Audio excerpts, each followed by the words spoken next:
Yeah, well, congratulations on your nomination. Thank you very much. Thank you very much. Yeah, I mean, you shot the entire season, which I definitely want to ask you about, that process of being the DP for every single episode. But I'd love to start with, what brought you onto the show? How did you get pulled onto this in the first place? Yeah, the director and I, we have worked on numerous stuff before, the feature films, also commercials, and series. The series Dark, we were in the post-production of the third season when he told me about the story of immigrants from all over Europe being on a steamship around 1900, going to America to find a better life and to leave their dreadful life behind. And I thought that's definitely a very interesting setting that I would love to be involved in. And the other thing that was also very interesting from the beginning, because more or less in the second sentence he said, and we'd like to shoot it on a volume.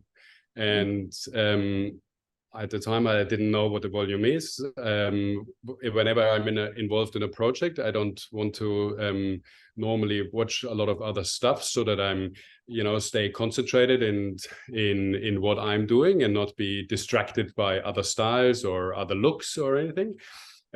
So I haven't really watched Mandalorian then, and I did a little bit of research and saw what actually the volume means and how it looks. And at the same time as I was excited, I was also intimidated. Not many people, actually only the Mandalorian has it done before, completed it. And then, we would be one right after. So I found this, exciting and intimidating at the same time. Yeah, absolutely. How did you get up to speed with how to shoot on a volume? Did your idea of how to use it evolve over the course of the season? What was that process like for you? Yeah, absolutely. It was a very, very steep learning curve. And well, the intimidating thing was, as I said, that nobody really has used it but the team of Mandalorian. So there was not really much material around that I could research from. But fortunately for us, the makers of the Mandalorian have really shared a lot of their insight and their knowledge and their experience in various podcasts and articles. And that was really helpful to get a better understanding. They've also been generous in sharing, what worked very well, what didn't work so well, maybe. So there was, again, not only being a big commercial for this new technology, but also being honest about it, what you can expect. And then doing some testings and finding things and failing and succeeding and little by little, you're in the beginning of the show, and then you just dive right into it. And it was something like learning while we're going. And I'm per se not a really technical oriented DOP. I'm not really 100% excited if there's new technology and I want to really try it out. But being on the forefront of this very new technology was really great. And I'm very happy that the team and I been able to pull something off that I'm really happy with. So when it comes to this 5th episode that you're nominated for, what stands out? What was a particular challenge of that episode? Well, as you said in the beginning, in the intro, that I did all 8 episodes of the season. I don't remember now out of the top of my head a specific difficult part in this episode, but there's been, over the course of these 8 episodes, it's just a lot of challenging pieces. And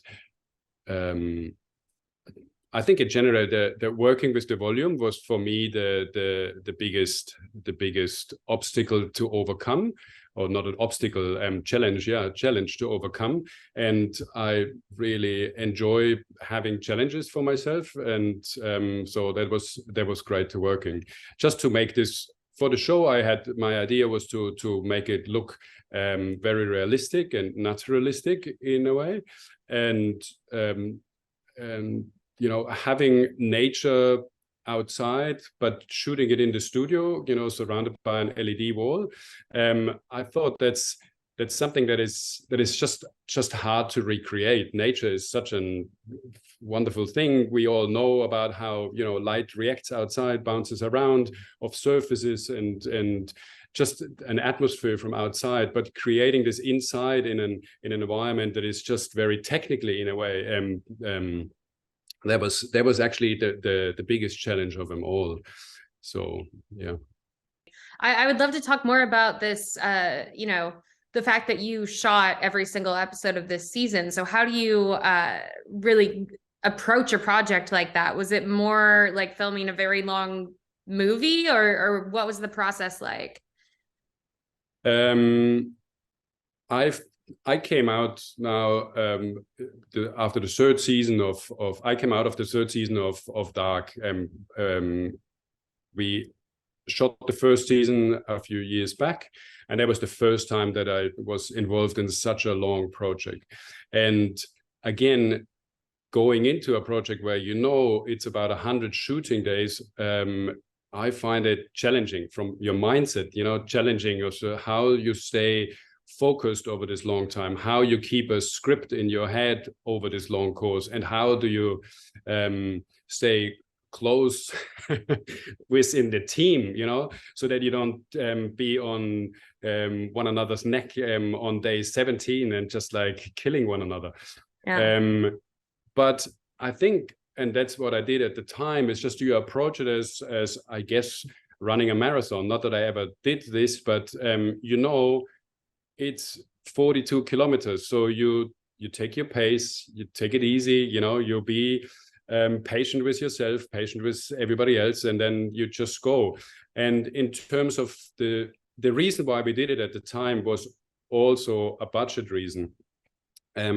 We knew if we have various directors on various episodes, the whole thing would just be too expensive for our budget at the time. So we treated the whole thing as one big feature film and shot the locations away. And while this was pretty successful and we went through it and didn't go insane, we did it again in the second season and the third season. And now coming to 1899, it was more or less kind of like the same approach. So we've been trained, I would say, pretty well into going through a project of this scale over such a long course. Nevertheless, definitely to keep the script in mind, to remember all these things is definitely something that is, yeah, challenging. I don't know another word for it, and needs a lot of people also, you know, supporting from outside. The director needs to remember everything. I do, continuity, and everybody. We all helping together and just going back and forth and see where we're coming from, where we're going to.